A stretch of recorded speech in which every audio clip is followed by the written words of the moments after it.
On this episode of Dream Garage, we see a collection worthy of its own police force.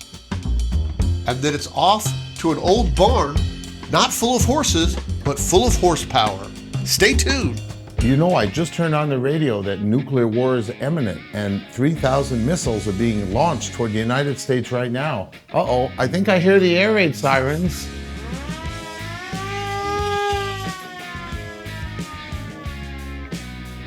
No, nuclear war is not on the way, but a Dream Garage is about to be uncovered. Hello, I'm your host, Ray Iddings, and on this episode of Dream Garages, we'll show you a dream garage like no other. Not only does it house some historic police vehicles, it has some cars that are famous and infamous. My name is Barry, and I'm a businessman. I'm a real estate investor. I'm also a car collector of classic cars. I have a very high level of appreciation for historical items and classic cars. And about 10 years ago, I discovered classic police cars. These cars are fascinating because as a kid, everyone turns their head when they see a siren and a police car zooming by. Of the 37 cars, I believe 20 of them are black and white police cars from the 1940s, 1950s, 1960s, 1970s, etc. And 2 of those are police motorcycles. And so by preserving these classic black and white police cars and the other cars I have, I'm helping preserve history. I also developed an interest in military vehicles. With Barry's police vehicles and ex-military vehicles, it's no surprise he would acquire a couple of cars with deadly pasts. The building I have, which is approximately 10,000 square feet, I bought from a very nice guy, and he was concerned about where he was going to put his cars. So to help alleviate his concerns, I bought 4 of his cars from him. This car is a 1959 Ford Galaxie, and this is the car that Charles Manson and the Manson family used in their helter-skelter plan. And I am preserving this car for historical reasons because the history of the Manson family in Los Angeles is a part of Los Angeles history. This car is the Dale. That's D-A-L-E, Dale. This is the front page of the brochure. It turned out that this car was a scam, a real-life scam. This was the only running prototype ever made, and there was also a murder involved in the Dale, a homicide, and Unsolved Mysteries did an episode on the Dale. And the next day they found the suspect, and of all the places in the United States or in the world where they could have been hiding, they were found in Dale, Texas. The city of Dale, the Dale automobile. If Barry were to sell these cars, he could make a killing. Over here, we have some Chips CHP motorcycles. Chips was a great TV series in the 70s and the 80s, starring Eric Estrada and Larry Wilcox, and there's their pictures there and signed, and I've done many events with both of them, and they've actually been on these motorcycles before. Barry believes in the LA's motto to protect and serve, serving history while protecting this eclectic collection. This is a 1946 Willys CJ2A military Jeep. It's got a U.S. Army license plate, U.S. government license plate. It has a siren, a red light here. It has a mounted 50 caliber machine gun, and it also has 2 mounted 30 caliber machine guns. Belts of real ammo. Here's the 50 caliber ammo. Now the ammo on this Jeep actually doesn't have gunpowder in it because I don't want to get anyone nervous or anything, but it's a wonderful historical display post-World War II, and it's got a Tommy gun too under the dash. Even Rambo would think Barry lives up to a dream garage. This beautiful car is a 1958 Rolls-Royce Silver Cloud 1 limousine. Been slowly restoring it. We've done all the body work, all the paint, all the mechanical, the electrical, and all we have left to do is upholstery and interior work. And we're working on some of the chrome pieces right now. This car has quite a history to it. Ian Fleming wrote the James Bond series. Well, he wrote those based upon his best friend, Ivar Bryce, his childhood friend, who was in the British Secret Service, and Ivar Bryce was the first owner of this car.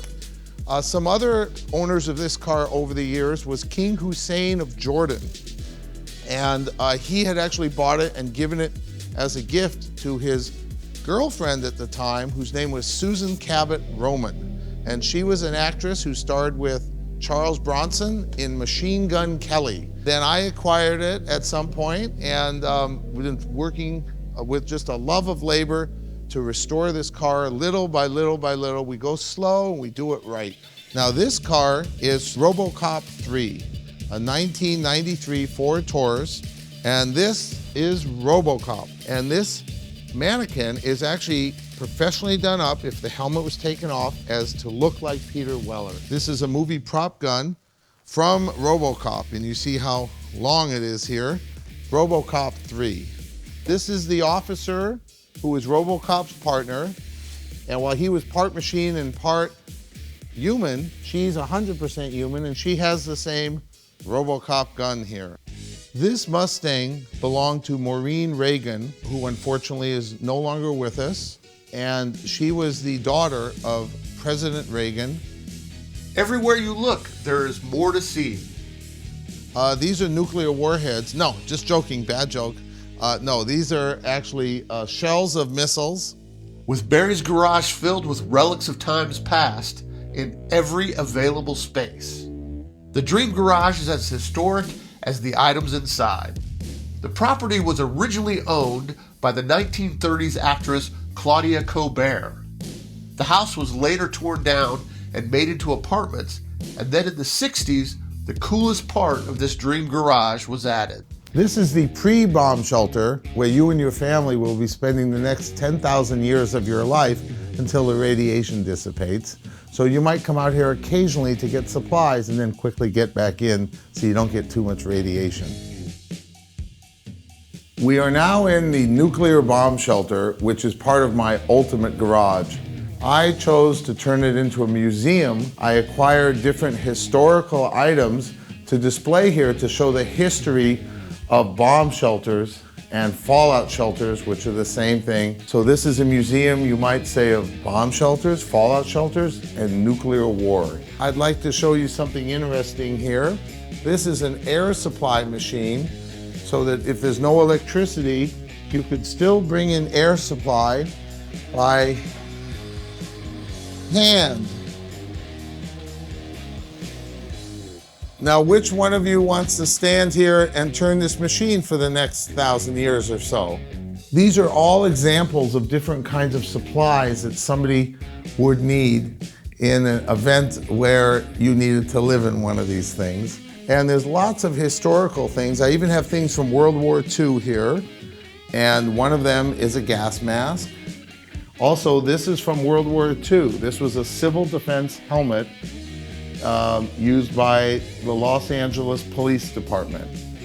Guerrilla warfare and special forces operations. These are handheld Geiger counters that were used to measure radiation should that ever be needed. And I have old emergency food containers and emergency water, but they're about 60 years old, so I don't think we'd want to drink or eat any of them. Plus, there's all kinds of educational things here. Everything you always want to know about nuclear weapons. Here's a great book, Nuclear War Survival Skills. Relaxing reading for anyone. Okay, relaxing in the bomb shelter may not be an option, but with a one-of-a-kind car collection, Barry is guaranteed to ride out any nuclear winter in style. It's fascinating history to me. And I like history, and I like collecting things, and my wife likes collecting things. She collects contemporary art, and I collect classic cars and historical items. Barry has no plans to duck and cover, and he plans to keep updating his Dream Garage. Next, we check out a Dream Garage that'll rattle your senses. Stay tuned for more Dream Garage. My name is Joe, and I have the ultimate sports car garage. For this next Dream Garage, we've come to beautiful California, to see an old horse stable turned into an 8,800 square foot dream garage, complete with a one-of-a-kind coffee table. I decided to do my own man cave, and the car collection just kept growing and growing and growing and still growing, and I'm out of space even with the spots I got now. It's like when we were kids and we were collecting Hot Wheels and Matchbox. We just keep collecting more. We're just looking for the space to put them in. Joe's dream garage started life in 1906 as a horse stable. And I ran into this building that turned out to be an old horse stables for a very famous old hotel. And all my buddies, car buddies, all thought I was out of my mind because the place was a disaster. And then we just came in and restored the place, completely sandblasted all the old brick and all the old wood and brought it back to life. Horses gave way to horsepower as Joe's collection of 25 Corvettes continues to grow. When I was in college, I didn't have two nickels to rub together, and a buddy of mine used to get smashed, and he'd take the keys to his nice new Corvette and throw them at me and say, "You drive." So I said, this is a no-brainer, and that's what got me hooked into the Corvettes, and ever since then, every time I can find one, I'll try to get my hands on it. Wanted to know, Joe, what makes your dream garage special to you? First one I bought was, ironically, I bought my split window in 1976, and I've had it ever since. And that's what started the collection, was my 63. Harley Earl designed the Corvette, and it was introduced in 1953 as a concept car. Byron Scott is credited for naming the car after a small, maneuverable ship called a Corvette. You can't help but get addicted to the power of the Corvette and the handling of them. And then from there, it becomes, a hobby, and you start looking at, various models of big blocks, fuel injected, the rarer models, more performing cars, and you set your sights on trying to acquire those. And so over the last, 38 years, I guess, I've been able to pretty much find the ones that I wanted to get. Joe sees his collection as more than a garage full of fun toys. He sees it as an action-packed investment. And it's been that kind of a rock-solid investment, plus the fun. Could you get a chance to drive your IRA? Can you drive your stock market portfolio? Can you have fun with it? Of course not. You have a blast with the old cars. And boy, does Joe have some cars. This one happens to be a dual quad car, being the first car to come up with 1 horsepower per cubic inches. It was the first car to 283 and ended up with 283 horsepower. This is the perennial barn find. I was in a tiny town in Wisconsin and found this literally in an old burned up or broken down silo. And the guy was selling the car because he needed the money to move to a smaller town. So I said, "No problem, sir. I'll be right there. I'll make sure we got it." A 1963 split window fuel injected car I've had this car for nearly 40 years. And if it could talk, it'd have some great stories to tell. Corvettes are beloved in the car culture for their endless customization. This one night we were at a car gathering at a Bob's Big Boy. This thing drives in behind me at Bob's Big Boy, and they're all pointing. Oh my God. Long story short, I ended up with a car, and it is one wild animal, as this was to A. Gasser standards. We had actually turned this thing they had turned it into quite a monster.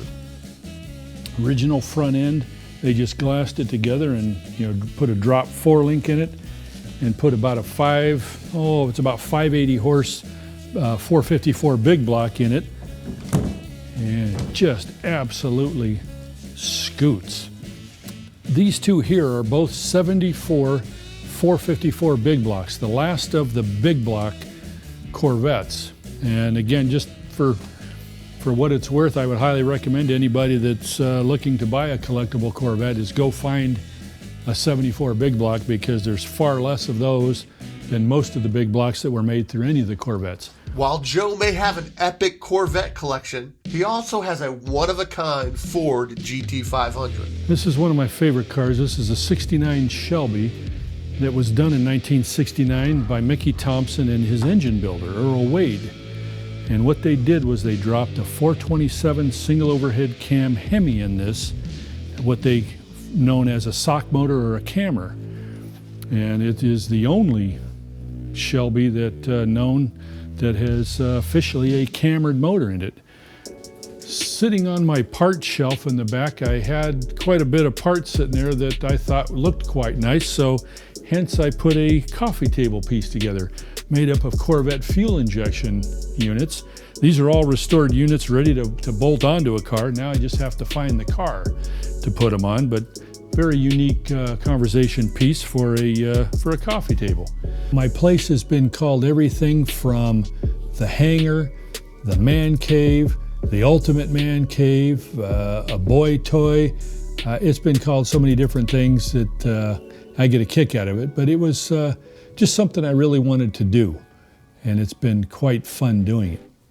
For Joe's West Coast Dream Garage, he decided to get inspiration from the East Coast. Where I got the idea for the total place is I was in the Soho district in New York about 30 some odd years ago, and I was down there and saw how they did the lofts in the Soho district. And I thought, God, that'd be really cool to do out, in California. So I figured one day I would do that. I would get something, turn it into a loft, have my cars in it as well, and this place just happened to come available, and then I restored it. First thing Joe did after finishing the walls, added a collection of retro signs, of course. A very good friend of mine, Mario Casilli, a former Playboy photographer, was helping me at the beginning when I got the place to how we were going to design it out and do it up. And his idea was to put up 8 foot of drywall up to the bricks so that he could take spotlights off of the beams on top, bounce it off the wall, and light the cars. Well, after we put in over 500 linear feet of blank white wall space, we both looked at each other and said, uh-oh, that might have been a mistake. Well, then I learned there's a whole world of guys who do nothing but collect gas station signs, pumps, and all. And fortunately, I was just ahead of the game, just a hair, so that I went out and went gallivanting and treasure hunting across the country, picking up every sign I could find to decorate my place with. I was literally in some places across the country digging them out of the ground. So as I went through each city and each state, I'd stop in at a sign shop and say, hey, you guys wouldn't happen to have any old, signs, would you? Oh, yeah, out in the back 40 back there, but you have to take them away. You have to haul them away. So as I would dig them up from under the sand, in a lot of cases, which protected them. So I found some pristine old signs that they literally gave to me for hauling them away. This side of my collection, my wall, all of these neons are original neons that have been restored in some form or fashion, and some of them date back into the teens, like the Mobil here dates back into 1919 and is one of the very rare Mobil ones because of a blinking wing. Neon was discovered in 1898, and the first neon sign came to America in 1906. Probably about 10, 15 years ago, a friend of mine was out in Arizona, and they were tearing down a diner. They were actually cutting this diner up in pieces for its historical value and selling the pieces. And my friend was able to grab this sign that the great-grandfather had made. Anything Route 66 these days is just worth a fortune. The Mother Road. Route 66, the first interstate that ran from Chicago, Illinois to Santa Monica, California. Up above was something that we couldn't believe we found up on the top of an old Goodyear station. And the sign was laying up because they had taken that sign down to replace it with the one with the white letters up top there. They had replaced the Goodyear with that. And I was able to have the gentleman that owned the station said, we don't want the letters. And so I was able to, no problem, sir, I'll take those off your hands. Found an old Mohawk sign that was buried in the dirt out in the middle of Texas, and finally got it restored and had them put some neon on it that just came out gorgeous. For many years I was a publisher, and it just over the time, made enough money to do what I needed to do with the cars, and so now I play with the car. Actually, the best answer I could give you, I race cars, I fondle women, I play tennis, I have Saturdays off, and I am my own boss. Thank you, Joe, for letting us in your dream garage. Join us next time as we bring you more Dream Garages. Don't forget to like, share, and subscribe. For PowerTube TV, I'm Ray Iddings. You can't have speed without power.